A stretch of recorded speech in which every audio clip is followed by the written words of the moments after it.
The average person says sorry at least 8 times a day. So it's no surprise that the word has lost a bit of its meaning and effectiveness. But what do we do when we really screw up and need to ask forgiveness? I'm Grant, and this is Phrasal Verb News, the show that mixes business English with real headlines so you can impress your boss and your buddies. I'll start with the story and then go into the phrasal verbs with examples, y también les doy una breve explicación en español para que quede más claro. Let's get started. So, how do we apologize better? According to new research, the answer is simple. Make an effort.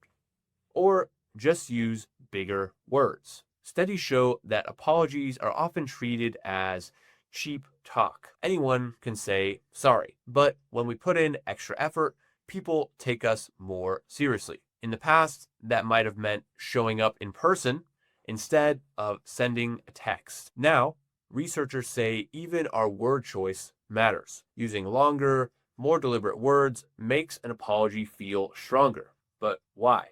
Because these words require slightly more effort to think of and to say. For example, my decisions do not represent my true character. Comes across as more sincere than my actions don't show who I am.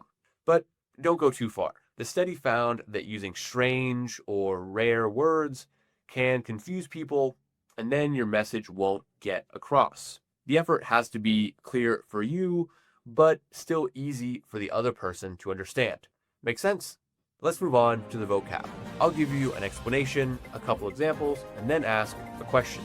And remember, try to answer the question out loud or in your head so you can practice the new vocab right away. First, we have screw up or mess up, and this means to make a mistake. For example, we all screw up sometimes and need to apologize. The team screwed up the budget and had to redo it. En español es como meter la pata o cometer un error. Por ejemplo, metí la pata en la reunión y tuve que disculparme. And the question, can you remember a time you screwed up at work and had to fix it? Next, we have come across as.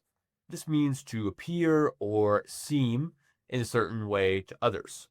For example, longer words come across as more sincere in an apology.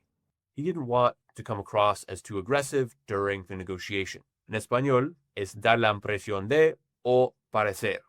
Por ejemplo, no quería dar la impresión de ser grosero. And a question, how do you think you come across when you speak English at work? Next, we have get across. This means to communicate an idea clearly. For example, if you use confusing words, your apology might not get across. The manager used visuals to get across the new strategy. En español es transmitir o comunicar. Por ejemplo, usó un ejemplo para transmitir su punto claramente. And the question, what's the hardest idea for you to get across in English? Finally, we have show up. This means to appear or be present, often after making an effort. For example, researchers found that showing up in person to apologize feels more sincere than just sending an email or text. She always shows up to meetings prepared, which impresses her boss. En español es aparecer o presentarse. Se presentó en la oficina, aunque no estaba obligado. Do you think it's more powerful to show up in person to apologize, or is a simple email enough?